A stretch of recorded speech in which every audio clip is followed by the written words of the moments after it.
Peace, peace. Climb on in, y'all.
Peace, peace. What's going on, y'all? Everybody jump in. Hope you enjoyed that music by myself, Masterpiece. If you want to check out more of my music, go to Soundtrap and type in Masterpiece, and you can see me. All one word. I will put it in the chat. Where is it? Right here. There you go. Check out my Soundtrap. Just type in Masterpiece, all one word, and you can check out my little collection of music. And it's always expanding, always working on it. It's just something that I like to do in the spare time. All right, you guys, what's going on? It's Hump Day, Wednesday. What is good? Peace to the chat. Balanced Truth. Individual one. What's goody? What's goody? What's goody, y'all? What is good? Welcome to another episode of Masterpiece Nation. That's right. That's right. And while we get it in today, I was gonna roll up, but I can't even find my raws. So I don't know if I can be rolling up today. So it's all good though. Don't need it. Don't depend on weed. I just like it, but I don't depend on it. So, got my pumpkin seeds here. I'm going to be munching on these. So, what is good, everybody? What is good? Peace and love, yo. I hope you're having a good work day today. We got a lot to go over today, of course, as always. And I hope that everybody is gearing up to listen out if they're at work or if you're doing whatever you're doing. I hope you're blessed. I hope you're safe. Now, let's jump right on into it. Okay, so the topics of today are mud floods and old tech and VegNews. Now, the mud flood thing, the events, it's a topic that is in predominantly the truth-seeking conspiracy theory type of realm. But it also really touches onto flat Earth, and just the lies about our history, the lies about the shape of our Earth plane, the hidden history of who went where when is all up for debate, and we won't know, of course, until they open up the public records. But they're not going to open up those historical records in order to keep us trapped. So we can't expect any answers from the powers that be or the elite, and that's why we are truth seeking. Can I get an amen? but we will never stop the truth seeking. Okay, we will never stop that. Now, what is mud floods? Now, the mud flood is an idea that the earth, by some phenomena, has either risen in, the soil content has risen with like a bunch of mud flooding our plain. And also there is a theory that can coincide with that, but also it could oppose it, is that the earth went through some sort of liquefaction. Now, if you don't know what liquefaction is, it's something that I used to deal with almost on a daily basis. Liquefaction is when the earth, the soil specifically, turns into um, a solid soil turns, it loses its strength, it loses its stability, and it starts to wobble. I will bring up the an animation here, or not an animation, but I will bring up a little example for you to watch. Video capture, and we will set this to. We will set this to the liquefaction page for y'all to see. Boom. Okay, so here we go. The liquefaction. Let me just put it on. Okay. Where is it? Here it is. I gotta move it up. Here we go. Liquefaction for y'all to see. Nice and big for you to read along. Liquefaction take place when loosely packed, waterlogged sediments at or near the ground surface lose their strength in response to strong ground shaking.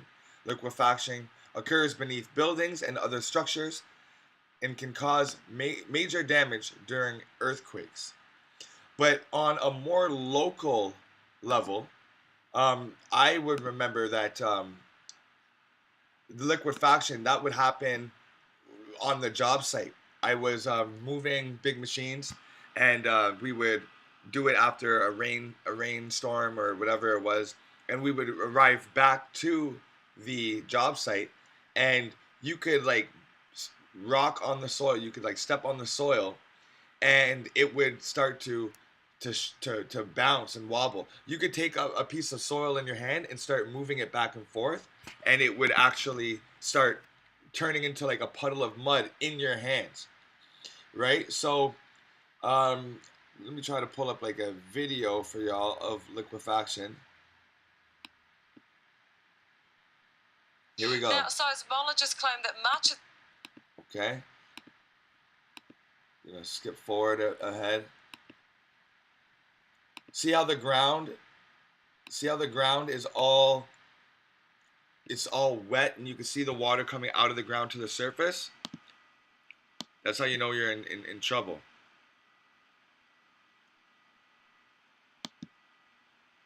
So this is what we're talking about when we mean mud flood. And this is what I think happened. I think that the soil from underneath got loose, right? Here's a sediment layer, the water saturated layer. And as it comes up to the surface, right there, what happens is it starts to make the ground, the surface ground, unstable, and things start to sink in it, kind of like a quicksand. And see, there the building goes into the ground. There the car goes into the ground. And if you're to look around Toronto, or around any like old city, you will see that buildings have sunk. Okay. I don't know if I don't know if this is gonna work, but I'm gonna search up Toronto churches, and I'm going to hopefully find some churches and other buildings that have been sunken into the ground. Here's one, and we will try to drop our man down there. Now, if you're new to all of this, then you can research it now. Liquefaction. I can't find it. Liquefaction happens in many different towns all over the place, and it is something that has really affected all of us because it literally buried our history. Okay, so you have these churches, the buildings, these old monasteries, these old tech companies um, that are now taking refuge in these old buildings that used to be sound amplifiers, healing centers, public baths.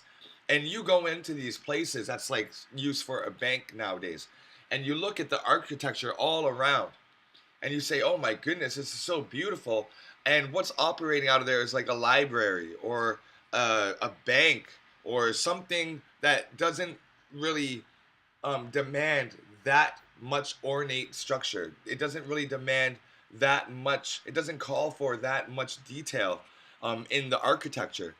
And yet, and still, you'll walk into your your local town hall or your bank or your main post office, and it's just like ornamentation and gargoyles and columns that are so big you can't even put your arms around, and it looks straight up from the Greco-Romantic era. You know what I mean? It looks like it was created in the, oh, I don't know, the 800s, like 800 AD or something, or even in the BCs. Like it's pretty wild. What I'm gonna do here is I'm gonna pull up an example of the ornate detail that is actually found in these buildings. So let me get the, okay. So if we check this out, we look at let's just say Toronto Church, and if you can see here, I don't know if you're able to see right now, but when you get back to being able to watch this video, this live stream, please come back and look at it, because even in just Toronto, we have some crazy old architecture. I hope y'all seeing that. Yeah, you're seeing that. We have crazy old architecture. All right. I mean, just look at the attention to the detail.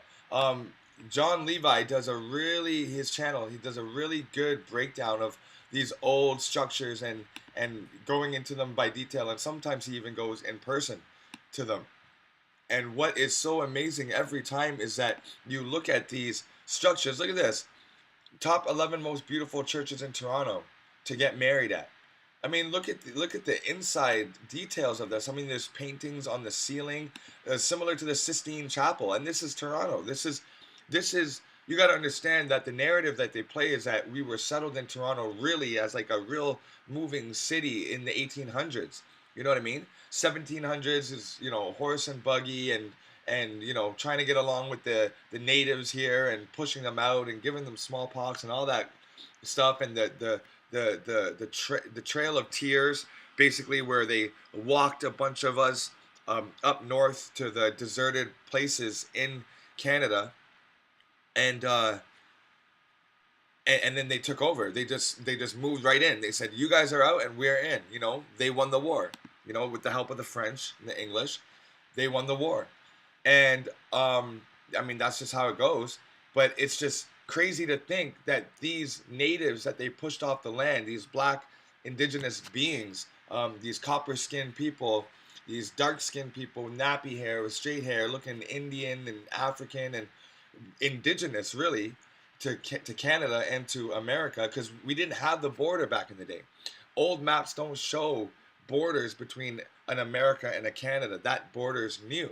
So just imagine this whole, from Texas all the way up to Nunavut, to Saskatchewan, all the way to Alaska, was one landmass. And I mean, of course, there was settlements and regions, but there wasn't a border. Like, you can't come in unless you show me these papers. You know what I mean? The indigenous never thought like that. So just imagine that huge landmass and what that would have been like. And then just coupling that with the fact that there are no borders. There were nor no borders um, between North and South America.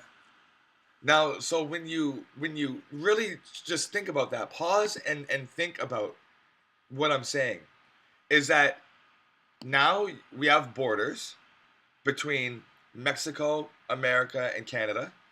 But back in the day, there were no borders. There were zero borders.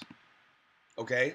Of course, like I said, that there was regions, and there was townships, and there was settlements, there were tribes. But when it came to like a physical border at that, I mean, there's even today, there's a lot of like non-physical borders, just signs up, but absolutely no border patrol saying that you can't come in. You know what I mean? It was so much more holistic as a country, as a landmass, as whatever that they recognized it to be. Okay, I'm looking at these maps of North America from 1680. Right now, this is from 1680. Okay, you see rivers. You know, maybe the river acted as a natural border where you had to like go all the way around, and it's just like, you know what, that's too far of a journey. I can't make it. Maybe we'll go when the river subsides. But you look at these maps I'm showing you. I hope you guys can see it. Yeah, you guys can see it. Um, you guys can see it very well. Let me just stretch that out for you guys a little bit more. You guys look at this. Look at this amazing. I mean, this was made in the 1600s. This map. How Yeah, I mean, we must have had aerial technology. We must have been able to get a bird's eye view and look down and sketch while we're in the air and just make a sketch. Look how California is completely disconnected as an island. Okay? This is called, it's still called California, but there's something like in Inouye or in Vala, California or something like that. Maybe the island of California. I don't know, but there used to be a riverway running through there. Okay, so you know what has been shall be again, shall become again. So don't forget that that might become a river again. And look at the Great Lakes region in where Canada is. It's no longer there. I mean, we might have one of the lakes, but it's completely changed. The geography has completely changed, and it's not that. I mean, look at all the detail of the towns and the writing between each port. I mean, this is a country, a territory with moving parts. You know, this is a landmass that's trading. This is a landmass that is developed. I mean, you see up here, you see townships, you see horses, you see nations all the way up here in the north where apparently there was snow. You're seeing towns and kingdoms and boats and ships trading. It's just absolutely remarkable. I love looking at old maps. And just to think that all of this was built out, all of this was already established, and then the liquefaction happens, and it swallows whole cities, whole towns, whole buildings. If you look at a building like this that I'm showing you right now, oftentimes don't ever pass one of these buildings without really inspecting it. Oftentimes you'll see windows coming right out of the ground, windows that are like right down into the ground. And to me, I know that this, what we're looking at here, this is really the second or third story of this church, and half of it is under the ground. Okay, half of this building here is actually under the ground. Now, I've done some works in here. I used to work construction, and these places need a lot of minor repairs. Some of them is major repairs.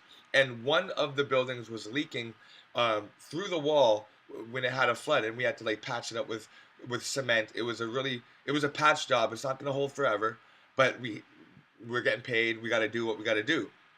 We go into this building.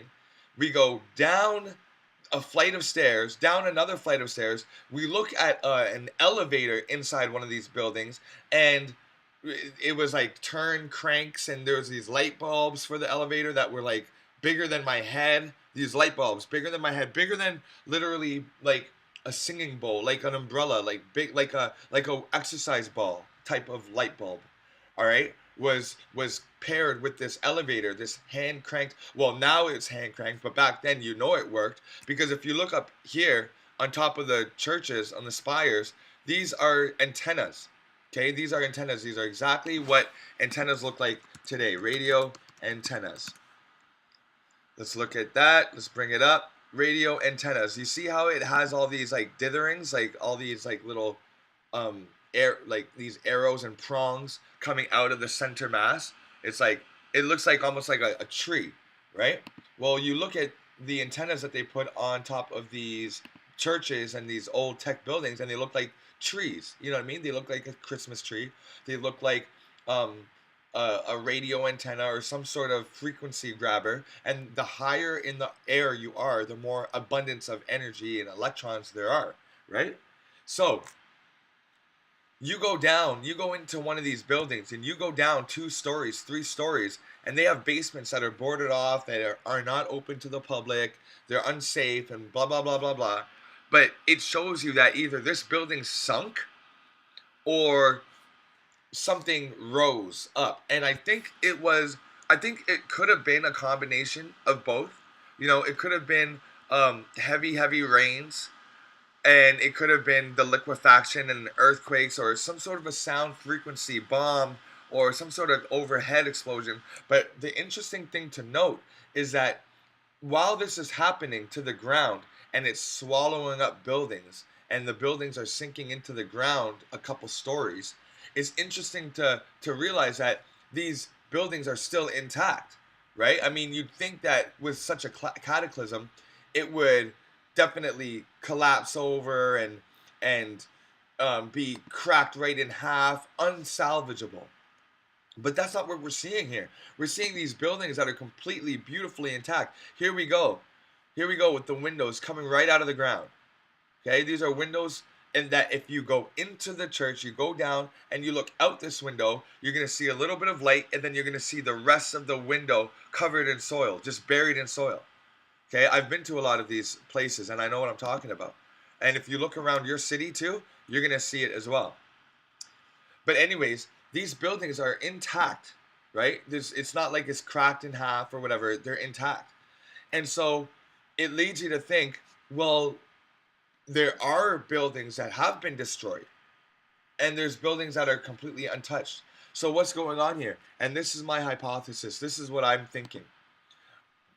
I'm thinking that when a building is built with sacred geometry, when a building is built agreeing with the laws of nature, then what you have is a soundproof, as an an explosion proof, if you will, type of building, because it is built with sacred geometry. Like an egg is built with sacred geometry in it. The triangle is sacred geometry, and that's one of the most stable structures and shapes in existence.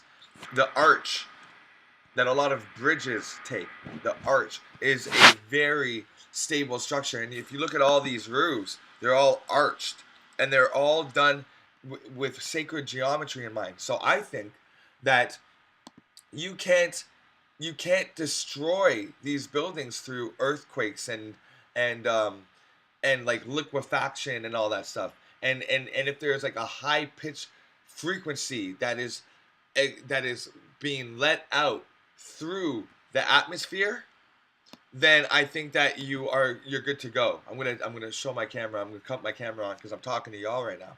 I think that if you have a structure that is built with such immaculate sacred geometry, it is stable and it is unmoving. And if there is an explode, say there's a resonating frequency, like woo type of shit that's like just piercing to the ears, making your ears bleed.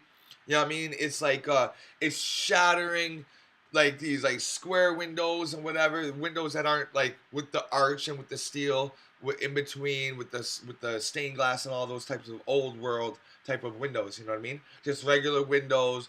You got a structure of an apartment building or whatever that's not really, it's just thrown up there to house people in, which they had back in the day.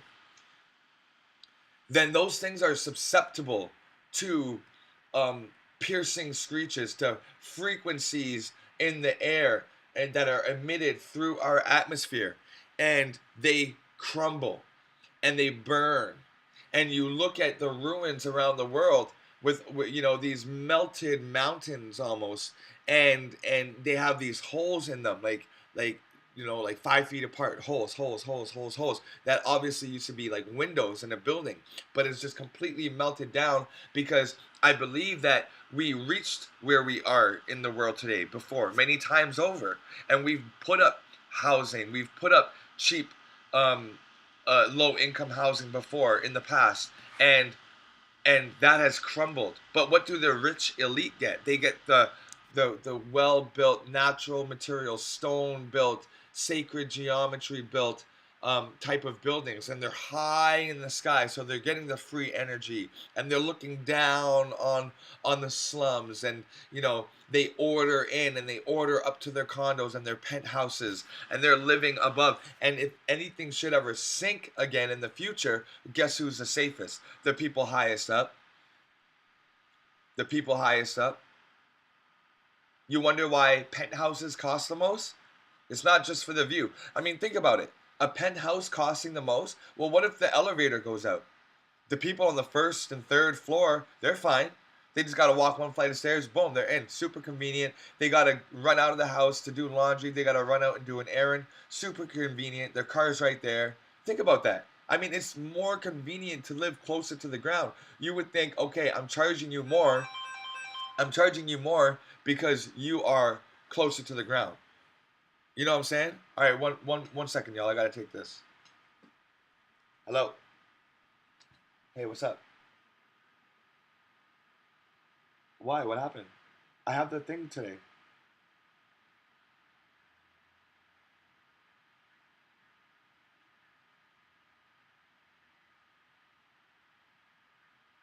Okay. Okay.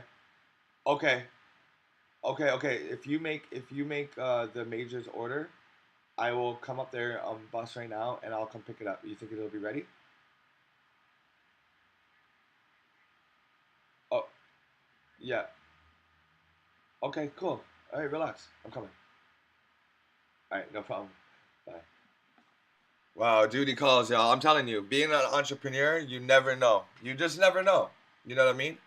Um, Something happened, at one of my locations, and it needs my attention, so I do got to wrap it up. But I'm still here. I'm still here. I'm rocking with y'all. I got a couple of minutes. All right, peace, the boy, Damon. Uh, what's good? What's good? Um, you know what? Yeah, the boy says all along the coast, all along the coast. You look anywhere, all along the coastlines. Is something happened, and something happened where the the people higher up, in the bill. I was just talking about how why would you charge someone more to live higher in the sky? That's just so it's so uh inconvenient when you got to do your errands and you got to get your groceries and you got to go to your car to go to work. And what happens if the elevator shut down? Then you got to go all the way up those stairs. You got to go up 29 flights, 30 flights of stairs to get to your apartment. What if there's a fire drill and you can't use your elevator? So, just remember, when people live higher up in these structures, it's not for the view. The price that they put up there, $5,000 for a one bedroom or penthouse suite at the top. It's not just for the view. It's for the safety, because it's for the assurance of these elites intrinsically know that shit could go down on the ground level again. Buildings can be swallowed, and that's guess what? When the earth swallows you, there is no way out. There's no way out. You know what I mean? When the, when you have a ceiling above you and you have another person dwelling above you in an apartment, and the earth swallows you and you sink down and you're watching out of your windows being covered by mud, and you're going down and now it's all covered and it's all dark, and you got a ceiling above you, you got doors that you cannot push out because the earth is too strong. you that's a slow death. That's a slow death. And then when you look at these sunken cities or these underground civilizations of the past, you see these little tunnel ways, right? You see like small little dug out tunnel ways for people to get through, um, sharing the last of their food while they still could. And if you could burst through the ceiling, then you have half of a chance. And we look back and we say, oh, these people were ingenious. How long did it take to dig out this underground dwelling? And I can't believe that this hole is so small. It must have been little people living here. No, you know what I mean? No, that's not what it is. It's the parents are giving the resources to the children. The parents die before the children. The children, the teenagers, they're digging out what they can. They're fitting through the holes that they can fit through, and they're surviving, and they're making ways to the surface and to bring food, whatever food is out there, back down. And it doesn't take long for nature to take over, because you have dogs and deer that are much faster runners than we are, and that can deal with the harsh elements much better than we can. So the animals and the nature is always going to overgrow that sunken town first. Okay? So a town sinks, all the buildings sink, the soil turns to liquefaction, it swallows up the buildings. The rich elite are on top. They're too afraid. They don't want to come out. They don't want to come out of their dwellings. They have everything they need. They've been stocking up. Everything is fine. They can fly in and out. That's fine. You got people on the ground level that are struggling to survive. They're dying off. There's sickness going rampant. And then there's animals hunting them because they're hungry. And we don't have any more tools because it just got swallowed up with our belongings. So we don't got hunting tools anymore. And then you have nature quickly taking over. So it's not unfathomable to see how once you have a mud flood, within 25 years the place looks like a jungle again, because there's no landscaping services, there's no mowing your lawn, there's no cutting your hedges. All that shit's out the window, son. And all you got to deal with is nature taking over. You're hungry, you're trying to survive. So within 25 years, trees are growing. Shrubs are growing out of control. Weeds, which grow like 10 feet in a season, in a summer season, are just taking over. All right, and they're spreading their paws, and there's more weeds next season. So within 20 years, you have a whole damn forest overgrowing what used to be a town. So it's not hard to see. It's not hard for them to fake Angkor Wat as 5,000 years ago, when Angkor Wat in Cambodia could have just been thriving 200 years ago. Okay? The winner of the war writes the history. And when you have a history like Angkor Wat, which is anchoring wattage, it's a anchor, harness, wattage, voltage, anchor, grounding, voltage. This is a highly advanced city, Angkor Wat. But you look at it and it's like, well, that looks like maybe 200 years old. I mean, I'm looking in these Toronto churches. Okay, so let's look at this. And remember, the building material was different. But we're going to go to Toronto churches. You can go to New York churches. You can go to whatever churches you want. Just make sure they're old churches that are still being used today. And you look at the brick color. Look at this color brick here. Look at the crud on it. It's been blackened. There's weathering on it. It looks like it's sustained a few centuries. You look at Angkor Wat, and it's the same shit. Brown bricks that used to be bright. Brown building material, which used to be bright. You can tell it used to be bright because the things that are most exposed get that dark weathering. But the things that are shaded and inside and underneath the canopy are still brighter, right? The ornamentation is darker because that's what's getting all the rain. But the things that are hidden are brighter. So you look at all these old photos of any look how weathered this looks, right? Angkor Wat. Look how weathered this church looks in Toronto. Same shit. different building.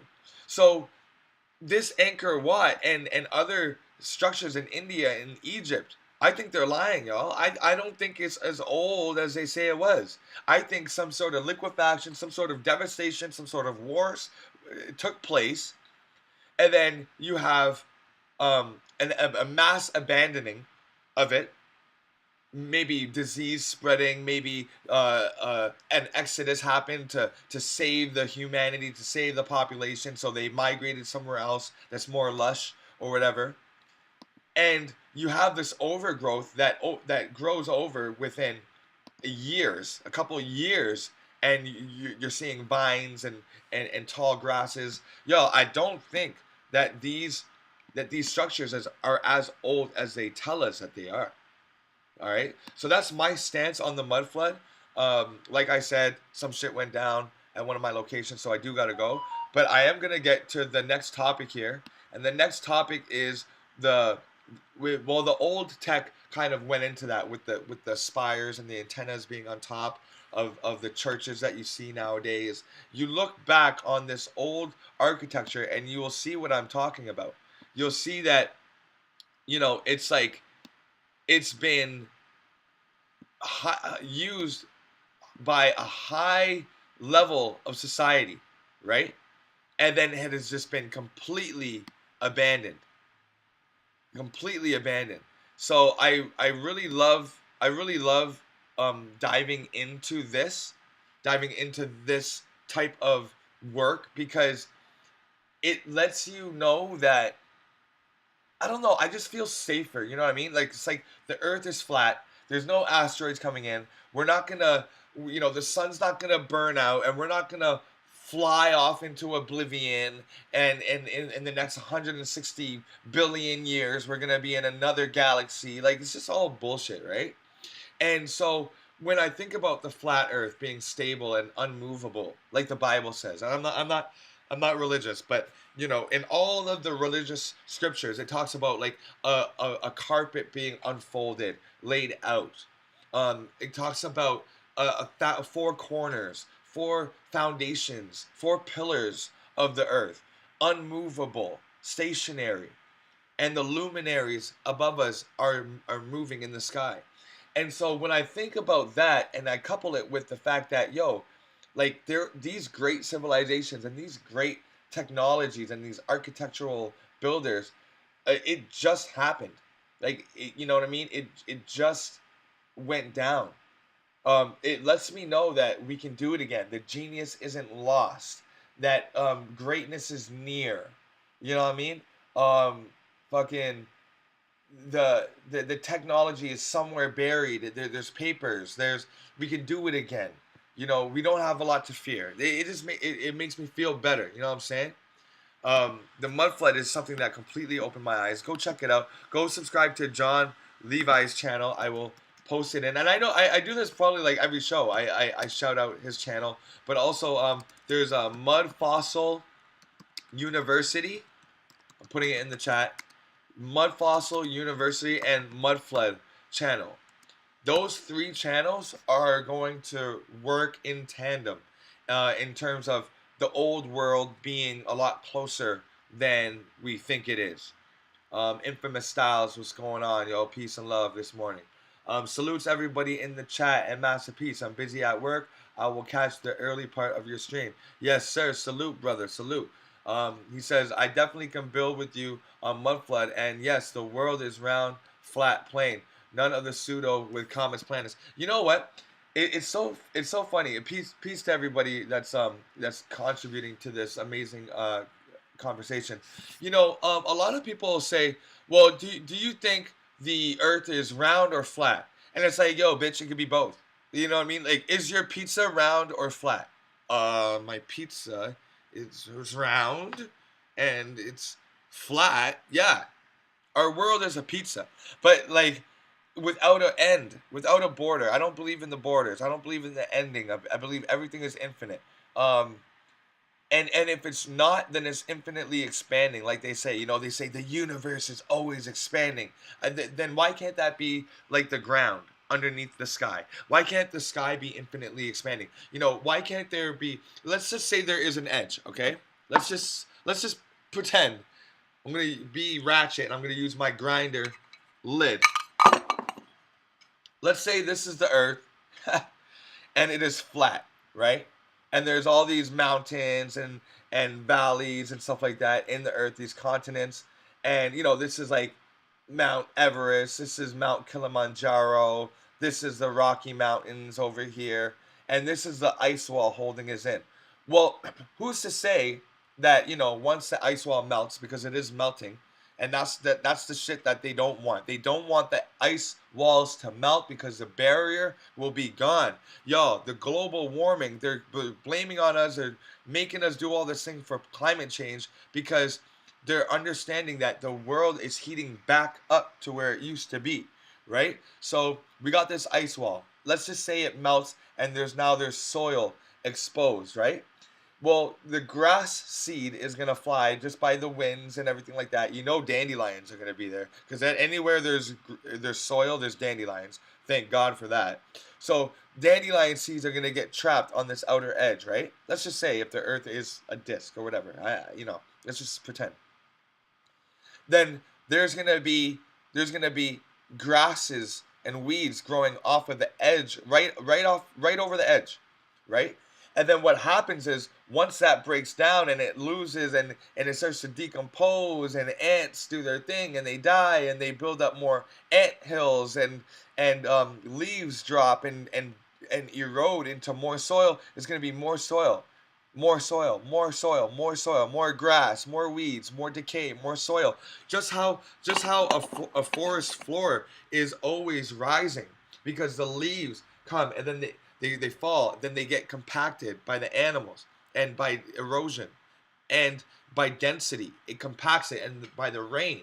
And then next season, there's another foot of leaves that gets compacted into like a centimeter. And then next season, there's another foot of leaves that drop and decompose and get compacted into another centimeter. That's 2 centimeters in 2 years. So the forest floor is naturally rising. The jungle floor is naturally rising. You know what I mean? And the worms are naturally aerating it, creating it a livable ecosystem. Well, that can happen on the edge too. So if there is an edge, then why wouldn't it be expanding forever and ever? Now let's just say this is the earth and it is coming out of water. Say there's infinite waters, right? Infinite waters beyond our earth disk, our earth rising, our earth plane. And maybe there's another earth plane over here. And maybe there's another one over here and another one over here, and it's all separated by water, right? And we used to sail to these different craters, these different pods, these different Edens. And we would introduce ourselves to the locals and we would say, hey, this is how we do it back where we're from, back on what we call Earth. This is how we do it from the plane, the disk, the planet that we're from, right? Maybe that's what it is, right? Still, the Earth could still be expanding, right? Because the seeds will drop and they'll float and they will like coconuts do. They go in the ocean for miles and miles. They float while they're sprouting in the ocean and then they hit a beach. And then now you have that coconut sprouting on the beach. And the tide takes it into the sand and now you have coconuts growing on the beach. Well, that's how it happens. So what if this was a land coming out of the water and this is a whole earth with continents and everything, and then there's water all around it, and then here's another whole earth with continents and life and society.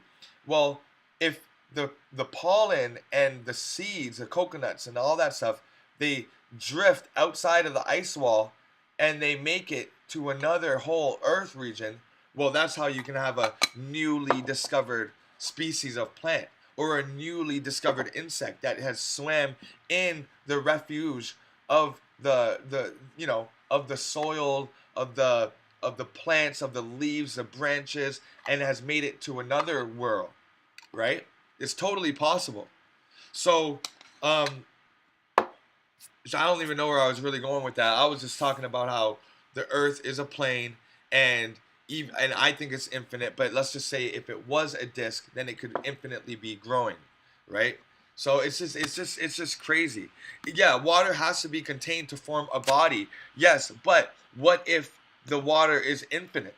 What if there is no edge? What if it just keeps on going? It's hard to understand. But what if before everything it's just water, like the Bible says, right? And once again, I'm not religious, but there was darkness in the beginning.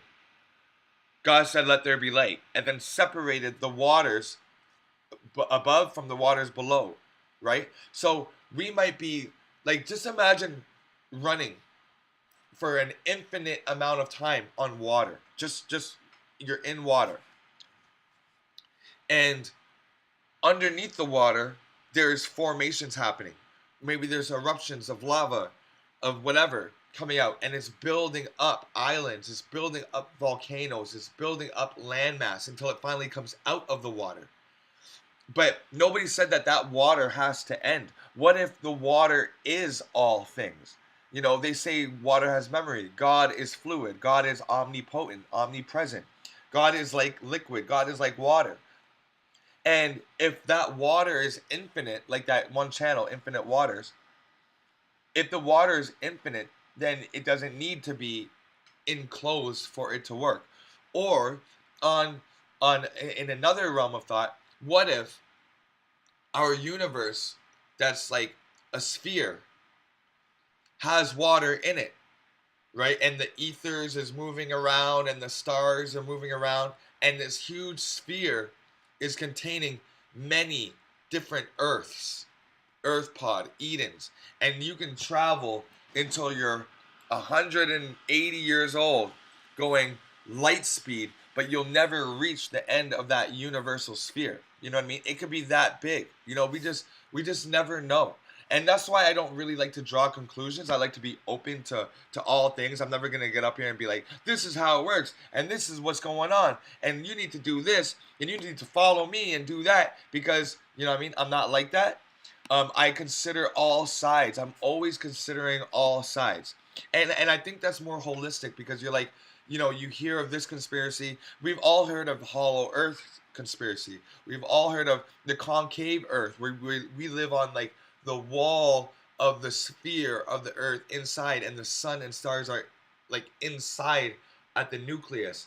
If you haven't heard that, then that's what they say. They say the concave Earth is a big egg, basically, and we live on the ground, like basically on the inner shell, and it's because it's spinning, we're being pushed out, which makes more sense than the fact that we're spinning on a globe Earth on a ball and we're not flying off of the ball. It makes more sense if we're on the inside of the ball Earth and it's spinning and spinning, and we're being pushed, like stuck to the floor, like we're being pushed back to the floor, and we're able to stand and walk on the inside of this ball while it's spinning.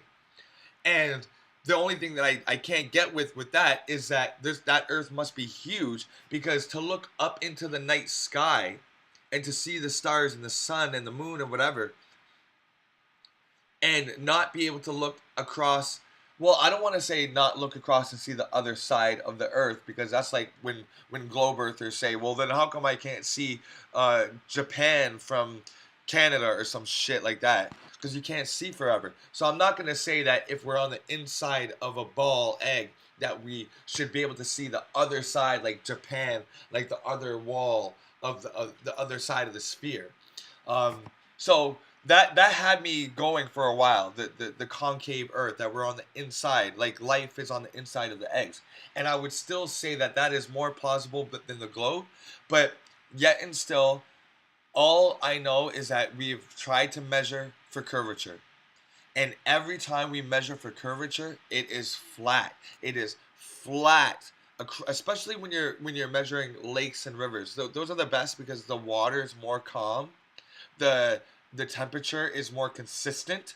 So you're not going to be getting like huge heat waves and atmospheric contortions and whatever, and all these interferences with the waves being at different heights. So I like still bodies of water to measure over because you get a more accurate reading. But yeah, so we all know that we cannot measure for curvature, even if it's like a curving up. Now, the one thing that is plausible about the concave Earth, about us living inside of the ball, is that yeah, the horizon is always eye level. Even when you rise up in the sky, the horizon will meet your eye level. So it's kind of like, you're looking out, and then the Earth curves up at you, and that's where you can see the horizon at your eye level. Even if you're going high up in the air, the horizon is rising with you because you're seeing more of the concave Earth. But that's why I like to keep an open mind, because we don't know for sure. All I know is that we can't measure curvature, and that just lets me know that the Earth is a plane. And then when we look at all the spiritual texts of the old writings, we see that yeah, the Earth plane, the realms. You know what I mean? So that's one thing. Now, another thing that I wanted to bring up quickly before I close out. Remember, this thing went down at my business, so I gotta go tend to that. But there's this website. I'm switching gears big time here. It's called the Vegan Calculator, and what I like about this website is that you're able to see how many animals have been slaughtered real time. So right now, if I reload the page, check out the counters and the numbers, y'all. I'm hoping you can see it. Yeah, you can see it. Okay, check out the numbers. I'm going to reload the page. And as soon as I reload, all of these numbers are going to start from 0. Okay, reload. It all starts back from 0. And it has been 2 seconds, 3 seconds, 4 seconds, 5 seconds. And already there has been over 200,000 wild fish caught. In 10 seconds, there has been 20,000 chickens slaughtered. In 15 seconds, 18,000 farmed fish has been killed. In 20 seconds, 1,800 ducks have been slaughtered or used for their down feathers.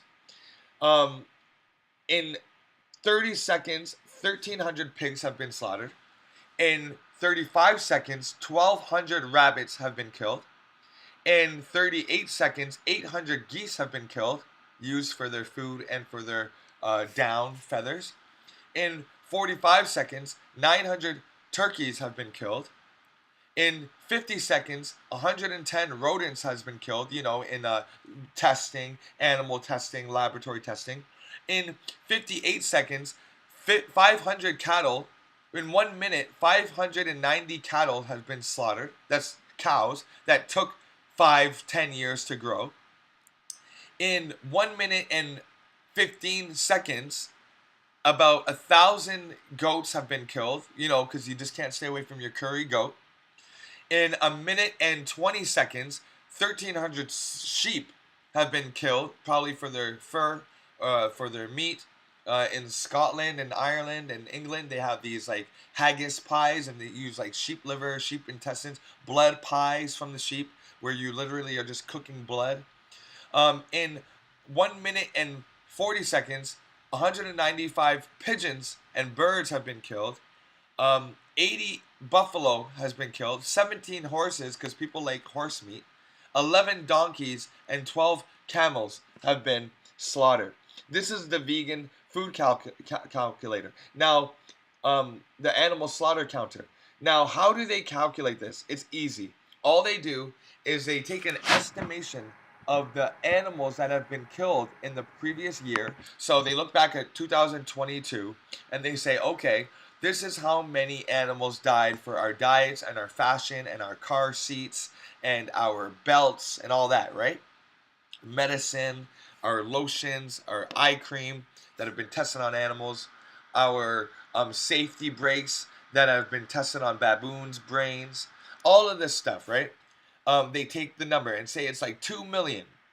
Then what they do is they divide that by the amount of days each year and the amount of seconds in a day. And then they divide it. So at the end of the day, we are going to have a pretty accurate guesstimation of how many animals are being killed every second. Now, it's been 3 minutes and there's been over 5.5 million wild fish caught. It's been 3 millions.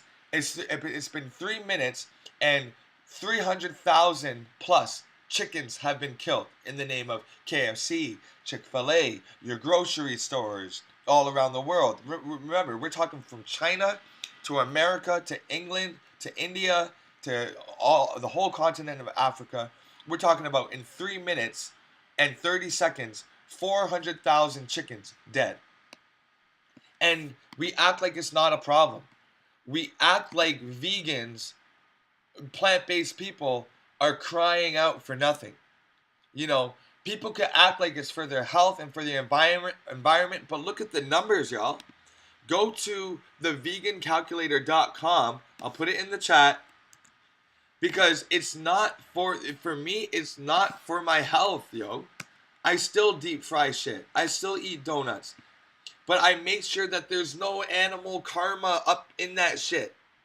I don't want to be paying for the sins of some butcher in my next life. I don't want sicknesses and disease, of course, but what I would rather have a sickness and disease than deeming it onto somebody else. You know, that's the more noble route. If an angel came to your bedpost at night and said, would you rather have a terminal disease or your sister? You're going to say, oh shit, me, give it to me. Like, let my sister live. Would you rather die of a terminal illness or would you rather have your kid die? Me, give it to me. Don't harm my kid. Don't harm my child. That's the noble thing to do. Why? Because the child has its whole life ahead of it. It's innocent. Well, what about animals? Before we got involved with them, they had their whole life to live. Their whole life ahead of them. They're innocent. They can't even talk. They don't get to vote. They don't get to say, you know, I'm not up for this. I'm not voting for this senator. I'm not voting for this president. Oh, this president that wants to practice animal rights.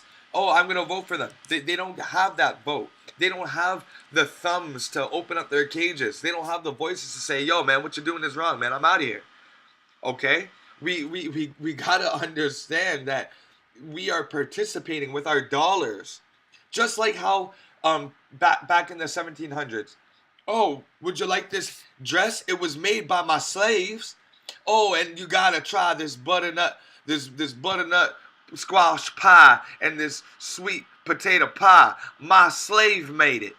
Oh, you gotta taste this now. Now this just show is some finger looking good pie. Oh yeah, my slave Bessie, she made it. Bessie. Oh, we got some cattle in the back, and I just love them. I love to groom my cattle. I brush them every day and sing to them every night. But fuck them damn niggers. They can stay on that farm and pick cotton all day and make me cakes and dresses and other trinkets.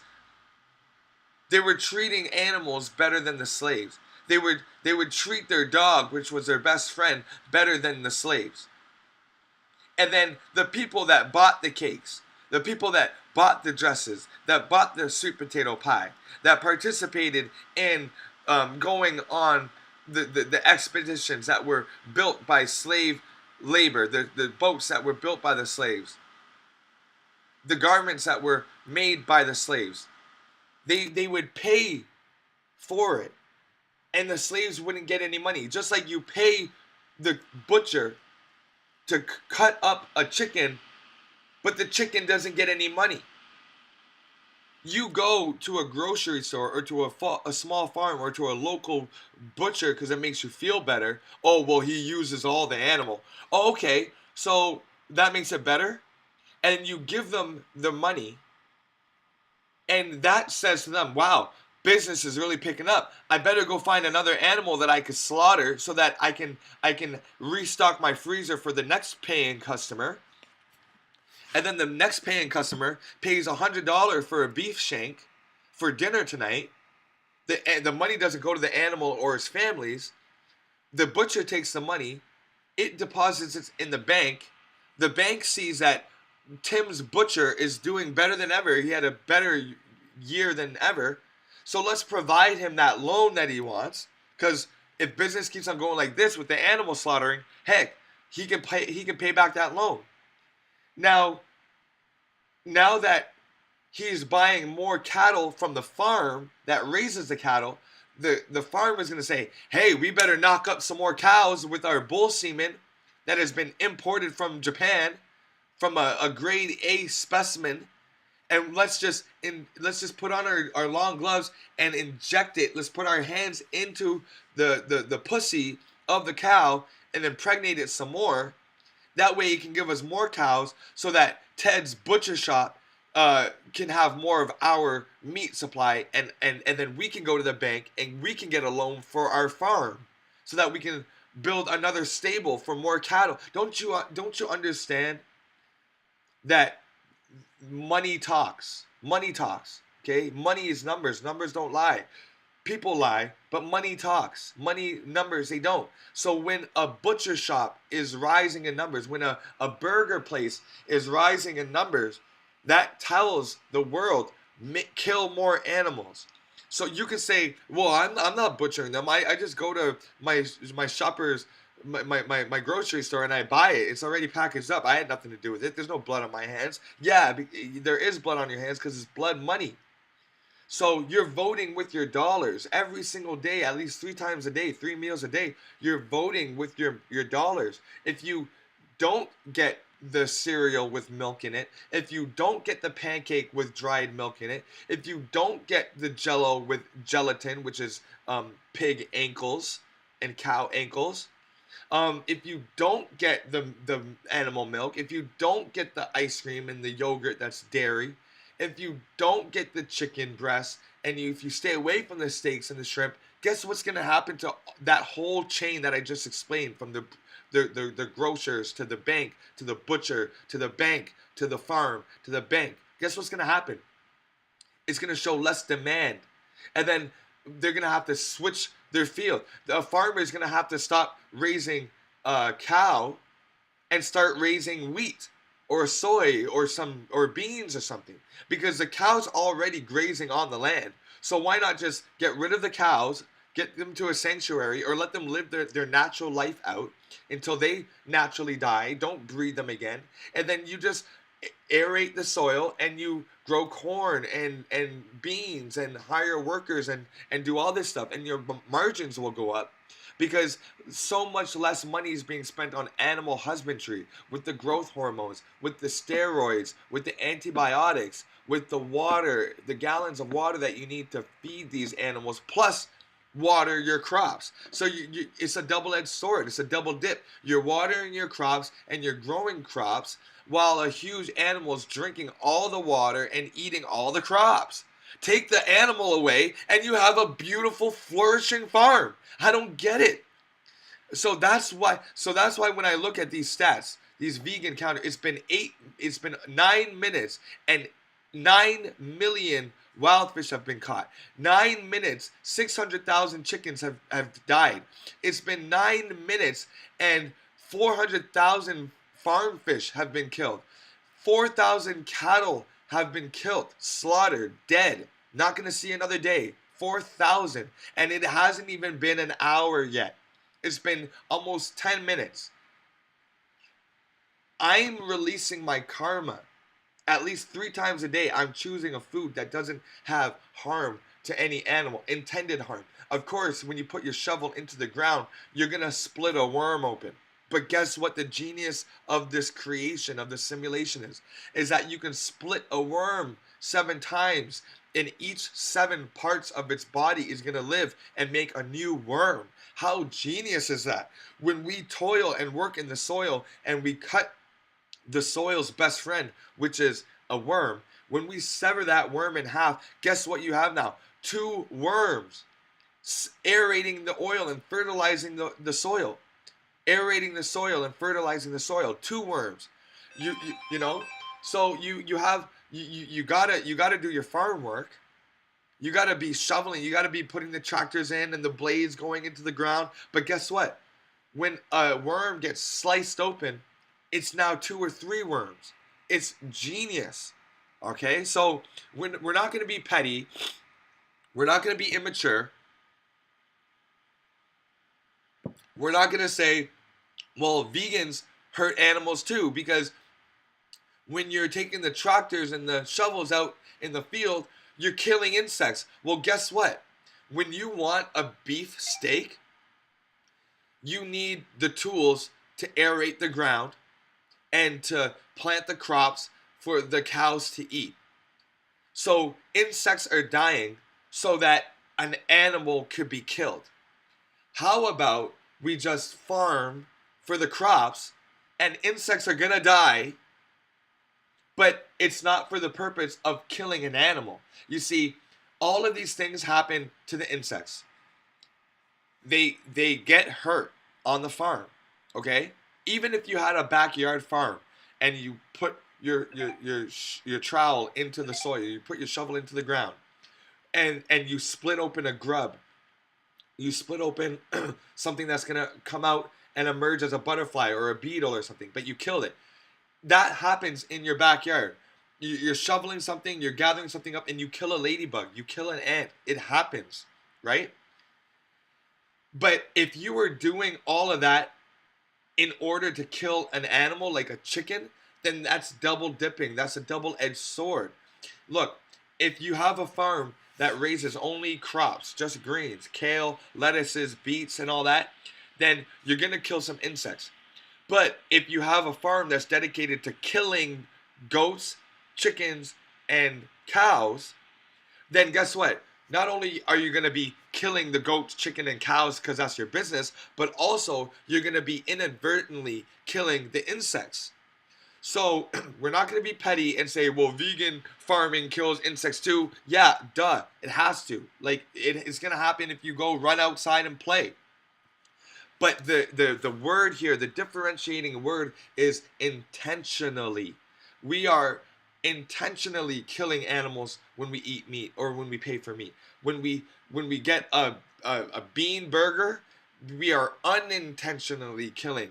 You know what I mean? And intentionally and unintentionally, it may not seem different, but morally it is different. You know, you are paying for something to be killed as opposed to paying for something that's going to sustain you, but something happened to die in the process. Now, it's not like every day something dies. You know, you can have a day where you're running the tractor and everything and nothing dies. All the grasshoppers and crickets jump out of the way. All the moths and butterflies fly out of the way. You can have those days where nothing dies, but you can't have a day in a mass factory farm or a slaughterhouse where nothing dies. Every single day something has to die, and it's something that's big that dies too. So uh that thing in the chat about the vegan calculator. Check it out. Maybe I'll put it in the description of this video as well. Who knows? Let me just update that and put in here. Vegan calculator, just for y'all who are catching up with the screen later. Calculator. Boom. Paste. There it is. In the description of the video in case you're watching this later. Okay, so I just wanted to end off with that sentiment to let you guys know that there are entities that are innocent here and they need our help. You know what I mean? They want our help. They are striving for us to make better choices every single day, and you can make the choice. If you can fast for a day and not eat food, then you can definitely eat food and abstain or fast from animal products, right? If you can go through a day or 2 days or 3 days without eating food at all, and then when you eat again, you say, oh, I gotta have a piece of chicken. Come on. You know what I mean? Like, you deprived yourself with the fasting. Now you're eating again. Let's deprive ourselves from the animals. And it's not deprivation, it's actually helping your body heal and evolve and become more spiritual. Because spiritual beings know that everything is connected. Spiritual beings know that there is karma, that you have to pay for what you do, even if it's good. If you do good actions, you're going to get good karma. Okay, you're creating a dharma. If you are doing negative actions, you know that whether in this lifetime or the next, that you will have to deal with those consequences. Okay, so let's let's think about what we're putting into our mouths. Let's think about what we're feeding our kids. Let's think about what we're putting on our plates, and let's think about family functions, weddings, birthdays. Do we really need to have animals at a celebration? I've taken animals and all animal products out of my celebrations, because if I'm celebrating something of life, a graduation, a birthday, then why am I gonna have in that celebration something that means death? Right? I want all life, more life, more life, more life. We're celebrating a birthday. We're celebrating a wedding. It's all life, more life. We're at a christening. We're at a baby shower. It's more life, and we have dead cows, dead fish, dead chicken, dead. You know what I mean? It doesn't go together. So try to think about it in that sense, and I think you'll be all right. All right, y'all. I gotta run. I gotta get up out of here. It's been over an hour, but yo, check it. I love these streams that I'm doing. I'm gonna be live again on Friday morning. Catch me. It's just 2 days away. To the boy, to Rise Triple Eight, to everybody that's joined us. Crown Jewels Music Group, P Dot, Infamous Styles, the boy. I already said that. All y'all out there. Dr. Famo. Peace and love, and salutes to all of y'all. Thank you for joining these streams. I really appreciate it. You don't know how much it means. And if you're able to spare anything, if you're able to put something aside for your boy, and if you're able to, send something my way, drop something in the super chat, please don't hesitate to do this. What I do on the days where I'm not streaming is I'm getting together topics. I still got my businesses and stuff like that. My daughter, but aside from that, I'm trying to gather as much information that I can to share with you within an hour's time, and I'm trying to format it in such a way so that when you're at work or when you're just chilling, doing whatever you're doing, you can have some sort of knowledge being sent your way. You're digesting some sort of knowledge and some sort of education and fun, right? Also, some entertainment, right? So I want you guys to be able to get the entertainment, the education, and if you can, set something aside for me, drop a little super chat, whatever you can. It's much appreciated. It helps the wheels turn in what I'm doing here. All right, y'all. I'm gonna lead you out with a little bit of music. Please have the best day. Kiss your family. Call your family. Don't hold any grudges. If you're fighting with any of them, tell them that you're sorry. Even if you're not sorry, but it's just gonna get you over the hump. Whatever it is, do what you gotta do. Mend those relationships. It's all about relationships, y'all. Treat each other with love, kindness, and respect. And try to go plant-based. Eat to live. All right, y'all. That's me. I'm out. Peace.